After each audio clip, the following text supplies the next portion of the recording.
It is time for Around the 412 with Smitty and Tyler.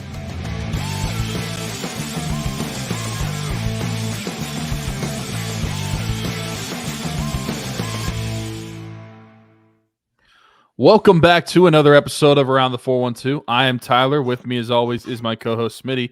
Be sure to follow us on all of our social medias at Around the 412. While you're there, go check out our pinned post on X and go check out some of the links that we have in the description of these shows, whether you're on the listening platforms or you are on YouTube. We've got year 6 of Rocking Around the 412. The GoFundMe link is down there. Over the past 5 years, we've been able to raise over $25,000 to be able to provide children Christmas in our local 724 and 412 area codes. Smee and I never had to worry about where Christmas and those types of gifts were going up. So we'll be able to give back and try to provide those children that type of Christmas as well. As last year, we were able to partner with the East Rochester Salvation Army and adopt kids off of their angel tree. So if you want to read about that mission, go check out the link in that description, as well as check out our other link. We've got our friend Haley Wagner Small Business, everything custom designs. She can get you some customized clothing. Holidays are coming up. If you're like Smitty, you can get some customized pajamas for Thanksgiving. If you're like me, you get some customized pajamas for Christmas, as well as you can get a customized kitchen apron, or maybe a customized Santa hat or a stocking. You know what you can't get? A hat that's on Smitty's head right now. A normal ball cap? Absolutely not. But she can hook you up with so much other stuff. So if you want to go check that out, she's got an Etsy link and a Facebook link. Help support a small business in the local Beaver County area. And she won Best in the Valley for new small business, right? As of like a couple weeks ago. So yeah, congrats to Haley, by the way. Just shout out to her for winning that. Well deserved. But yeah, go check that out. Got a couple links down there. I was looking to see if I have an applause thing. Sorry, I don't have an applause sound on here. Dang it. No, but we have the Island Boys if you want that. No, I don't. I think we're good on that one. But okay, let's dive into some puck talk over the last 2 games. Hey, I don't have many complaints here. You know, we've been complaining a lot about the Penguins through these first few episodes. They've outscored their opponents 12-2 over the last 2 hockey games. Greatly boosted by the fact that they were able to put up 10 against the San Jose Sharks, who had given up 10 goals in back-to-back games. But they outscored throw BYU, this in there. By the way, I'm tired. I got to throw this in there. The San Jose Sharks did just beat the Philadelphia Flyers. So shout out to them getting their first win. Congratulations! Again, insert pull out the applause. I mean, now what? They're 1-11, and 1. Yes, also. They tied. They have or they lost in overtime. There's no ties. It was their first game of the season. They did that, and then they lost every game up until their last one in regulation. Man, that sucks. Yeah, but so let's talk about this. That just goes to show we can talk about the game. I just want to say before that just goes to show, like, no matter how bad we think it is, Penguin fans, it can always be worse. Yeah, I really hope that even once we're past this competitive window and we know the Penguins are going to have a rebuilding phase that could take some time, and they're not going to be a very good team for a while, likely, while Dubas is trying to build this back up. I really hope it never gets to the level that we're seeing right now with San Jose, because I don't know how anybody watches that. I don't know why anybody's going to those games. Again, 10 goals given up back-to-back games to the Canucks and Penguins. And here's the thing about that game. The Penguins had less than 4 expected goals in that game, and they scored 10. I mean, especially in the first period and a half of that game, I didn't feel like the Penguins were playing all that well. They scored, Reilly Smith scores a couple early, one on the power play, who's been, by the way, awesome addition. I don't think you could ask for anything more than what Reilly Smith has provided this team right now. But other than that, I wasn't sitting there thinking the Penguins are dominating this game. This is how it should look. They obviously kind of got into it the second half of this game, but I really, really think, and I can't stress this enough, I'm not saying the Penguins were very advantageous. Sure. I don't think it was as much about what the Penguins were doing as it is just, man, this San Jose team is maybe historically bad. They're buns. I mean, to put it in the best way I could, they absolutely stink. The fact that the Penguins, who are, let's just face it, as of right now and what we've seen this season, pretty mediocre program. I think that what you saw on Saturday wasn't as much what the Penguins were doing. It is just how bad the San Jose Sharks are. Like you said, expected 4 goals scored, and they put up 10. That is ridiculous that's the case. And like I said, That night, I went to a college football game in Morgantown where my team put up 7 points and the Penguins put up 10. That's just historically bad for the San Jose Sharks. But I'm not going to take away all the credit from the Penguins. I mean, No. I will say it was nice to see some offense, and not only was it nice to see some offense, it was nice to see some different guys on the score sheet, other than the regular folks that we've been seeing so far this season. So that was one thing that especially in that San Jose game, but also, I mean, in the Ducks game as well, redeems the Hornet, opens up the scoring for the Penguins too, to be able to see in these past couple games some other guys chipping into the offense and driving play. I think that's great. That's something that we've really harped on to the start of this season, especially in that bottom six, that we haven't seen enough offense. We haven't seen enough scoring from those guys. In the past couple of games, you've gotten some points, you've gotten some assists. I think, and you got in a couple goals. I mean, Matt Nieto had a goal. Redeems the Hornet had a goal. Vinnie Hinostroza, who's been taking place for Jeff Carter, he had a goal as well.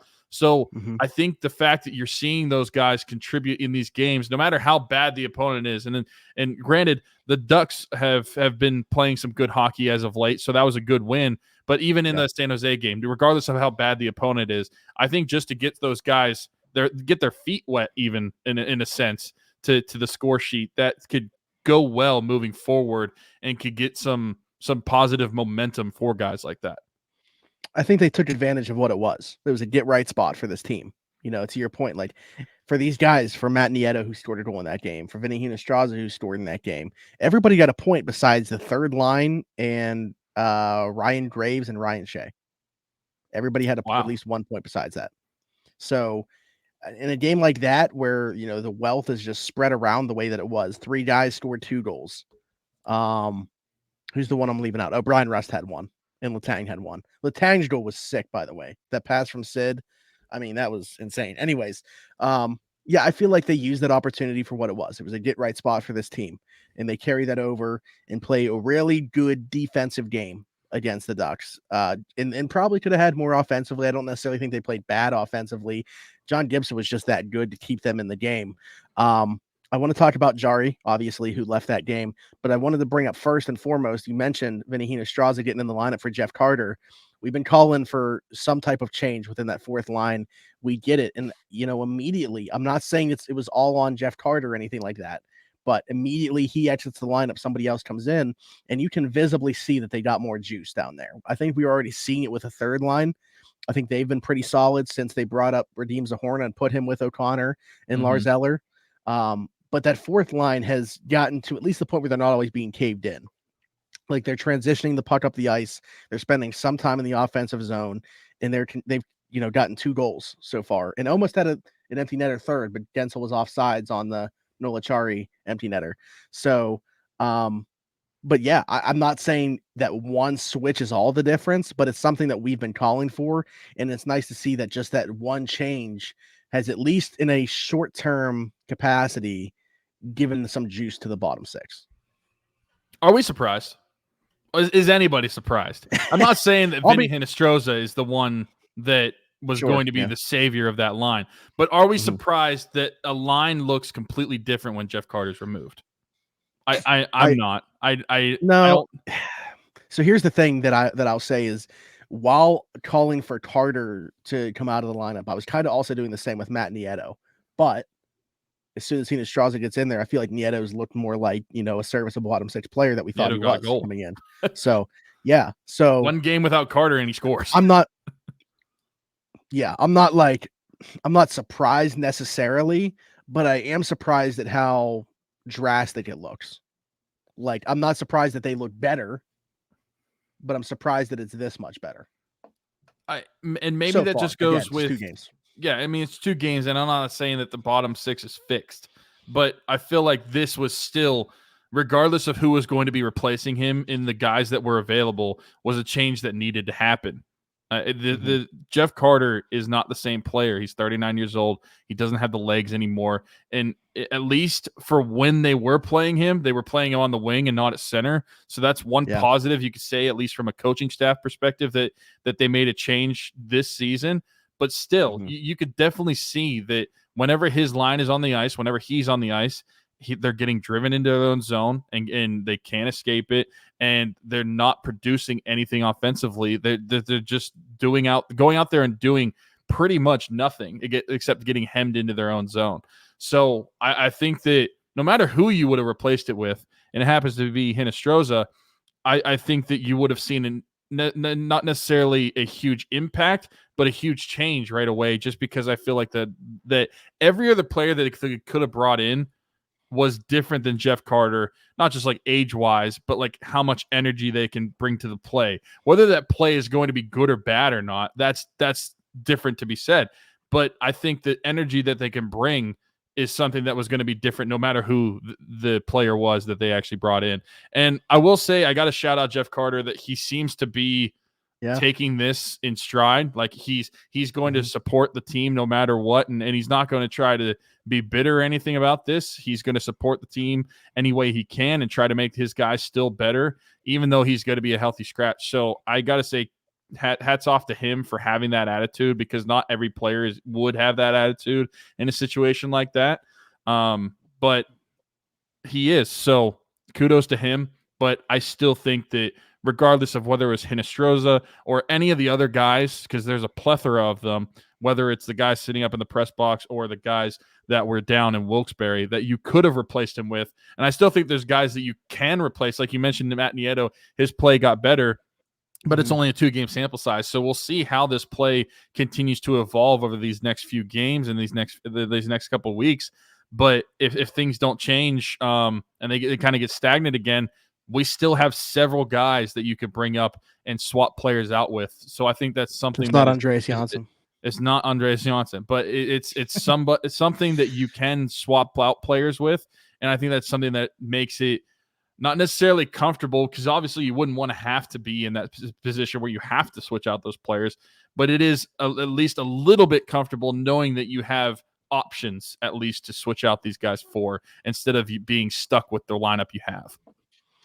Also, something I noticed, and shout out to Jack Hahn, who Jesse Marshall quoted him, so that's why I was able to see this video, but it's definitely noticeable when you're actually paying attention. It looks like, and we'll see if this continues, but the Penguins have kind of switched up their forecheck as of late. Maybe they've gotten hip to the idea that, okay, we don't have the personnel to be as aggressive on the forecheck as we once were able to do. So what we've seen is kind of like a more measured look where they got 4 skaters above the puck in the neutral zone, and like the second forechecker's kind of like swapping as opposed to overstaying his welcome, skating himself out of the play. What you've seen a lot is kind of one forechecker up, kind of pressuring the puck, and everybody else kind of playing the waiting game and just defending. And that's probably the right approach to take. Now, typically, you're not going to hear me advocate for being less aggressive, but I think when you take a look at what the Penguins have on their roster right now, this is probably the style of hockey that they're going to have to play. And again, small sample size, maybe not against the greatest competition, but they did a similar thing against Colorado recently, too, in that one win where they were playing in a pretty bad stretch of hockey. The one win they did have was when they defended Colorado this way, realizing, okay, this is way too fast of a team. We're not going to keep up with them. We can't be super aggressive or we're going to get burnt. I think this is probably the right approach for the Penguins. I'm encouraged by this. We'll see if they continue to do it going forward. Well, I think over, again, a small sample size, but I have to give my flowers to Mike Sullivan, because that's another thing that we had discussed on the show, is like whether the Penguins and specifically Mike Sullivan can adapt to having a team that isn't built for speed, at least not anymore, that isn't going to be able to build into what his system should be played like, and what they had played like for several seasons, what they won 2 cups based off of. We had discussed that the Penguins just weren't those teams anymore. They don't have the legs, they don't have the horses to be able to run that style of play like you see in a Carolina or a Colorado. And so we were questioning whether Mike Sullivan would be able to adjust his team. And so to be able to noticeably have a difference in how you're forechecking, how you were entering the zone, and how you're defending that offensive zone, I think that is something that I have to give credit to Mike Sullivan for. I don't think that the team is just naturally going to do that. That's something that's going to be instilled with them from the head coach, something that he's going to notice.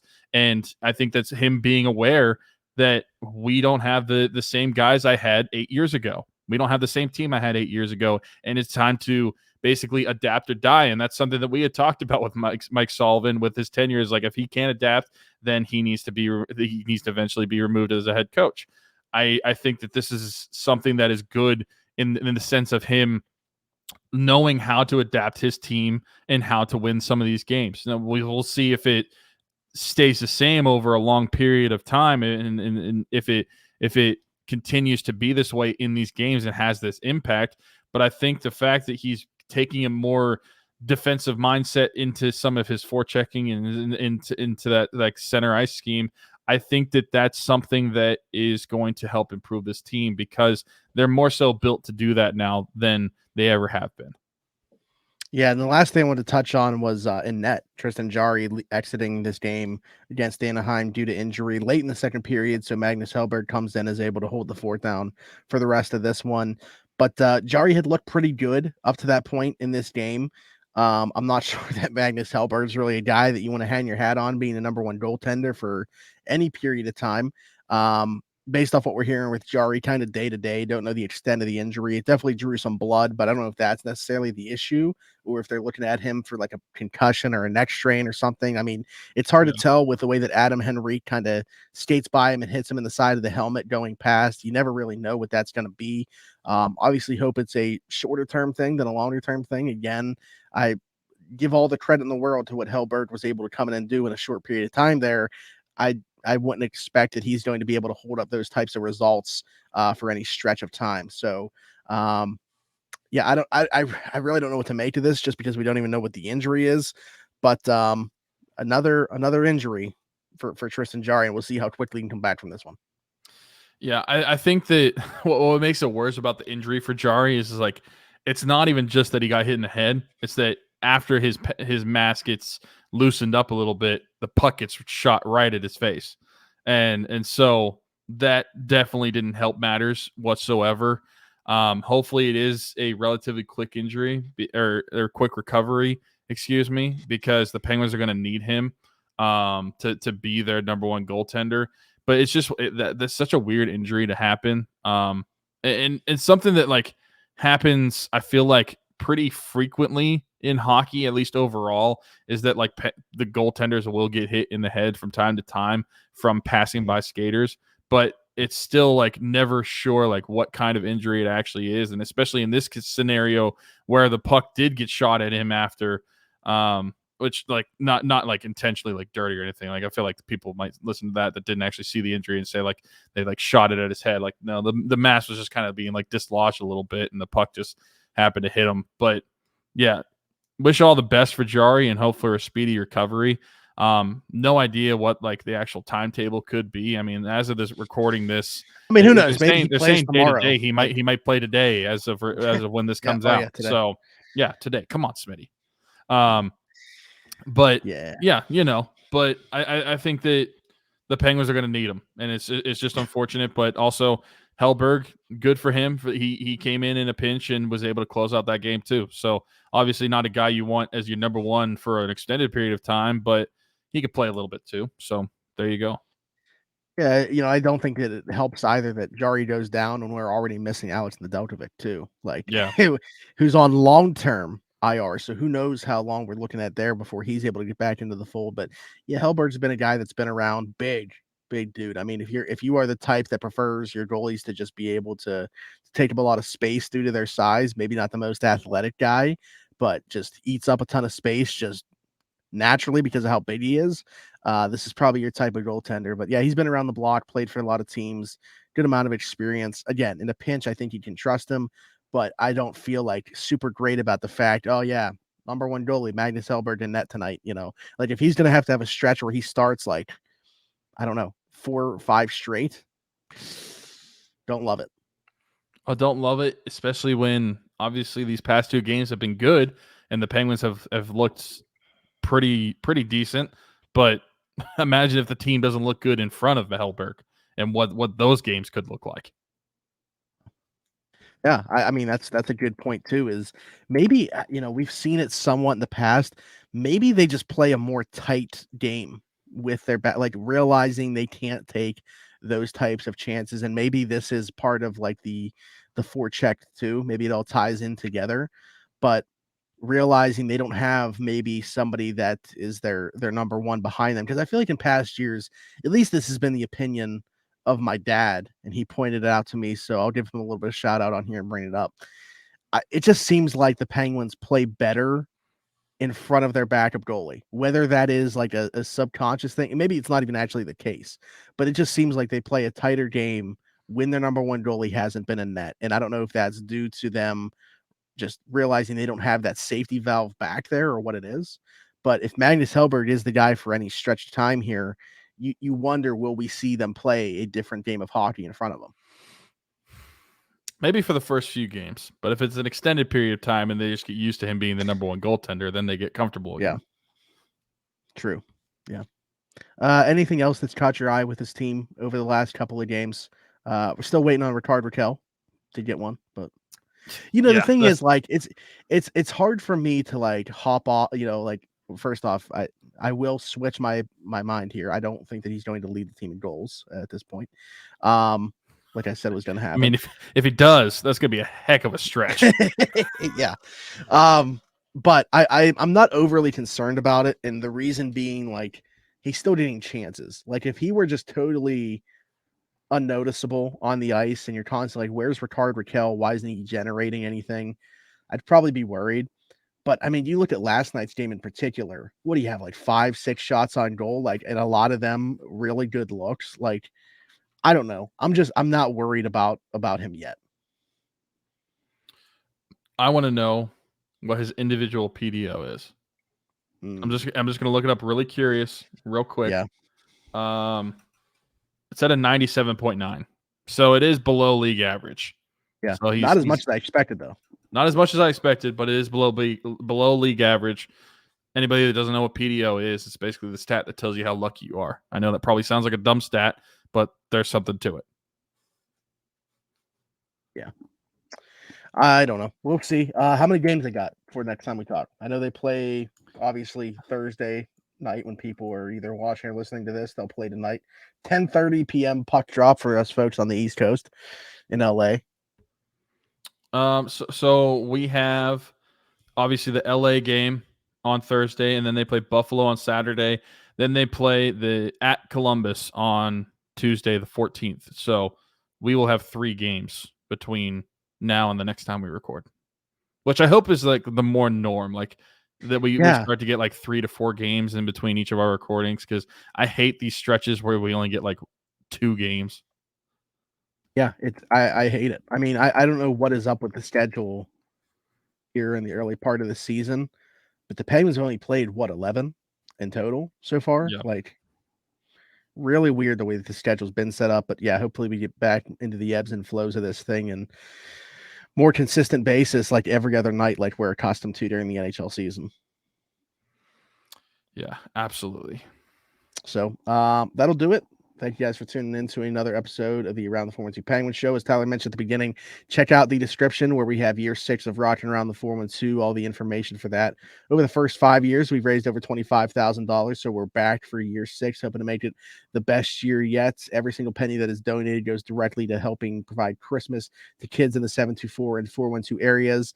That is individual families, as well as last year and going forward, we're going to continue to partner up with East Rochester Salvation Army, their angel tree that they do every year at Christmas. Last year, when we lost our friend Dalton Keenan, reached out to his girlfriend, Kaylee, for their daughter Isla to provide Christmas for her. She said that she would rather have us adopt some kids from the Salvation Army's angel tree in the name of Dalton, and we want to be able to continue to do that going forward. Super special to us, super special to our hearts, and yeah, just really excited that that's going to be a part of the mission going forward. Really excited that those two are going to be so hands-on with a mission going forward, and they've already helped so much. Kaylee's gotten 8 different people to take tags from the angel tree, and shout out to our sponsor Christian at Keith's Barbershop, who will be the official drop-off location for us. He's also gotten a couple people to take tags. Him and his wife Hannah are going to take some tags. So yeah, I mean, we got a great support system over here of people and that are involved with this, including every single person that donates. We just crossed 2,000 with the GoFundMe itself as well. And I'll put this out there now because I don't know how accurate of a number that, I know everybody like looks forward to seeing that total and stuff. I'll do my best to be able to have an estimate. So what's going to be different about the way that we're doing it now with people being able to individually take tags? They're doing the shopping on their own. They're dropping the gifts off on their own. I'm not like they're not. I'm not going to say, hey, can you give me the receipt or anything like that. I don't need to know how much they're spending on these things. So could be kind of tough to get exactly an idea on how much we are helping raise for the Salvation Army. But we will be able to know the amount of people for sure that are impacted by this. So we have the GoFundMe, and then kind of in a separate thing at this point, doing the stuff with Keeks Barbershop and Kaylee and the Salvation Army stuff. But listen, either way, it's not about that. Like, we're not looking at that raw number just to be able to know how much money we're raising or anything like that. The goal is to help as many people as possible. End of the day, that's what we're going to be able to do with the way that we're doing this now. So no qualms about doing it this way at all. Just letting you guys know you might not see the best estimates in terms of how much money we actually were able to raise in total this year for Christmas. But anybody that does donate at least $10, so whether that's the people that are taking tags or you guys through the GoFundMe, is going to be eligible to win some prizes. As of today, the time of recording this, that includes a Minka Fitzpatrick autographed jersey, an Eric Carlson jersey. That one's not autographed. The Minka Fitzpatrick one is the only one that's autographed, by the way. I'll throw that out there. Joey Porter Jr. jersey, and then also a set of Penguins tickets. Game TBD. But yeah, that's it for that. Link is in the description. Go check that out. If you can donate, great. Please do so. If not, share it. You never know whose eyes and ears you're going to be able to get on that thing. Also, shout out to our friend Haley Wagner, Everything Custom Designs. She's got her Etsy and Facebook in the description of this thing as well.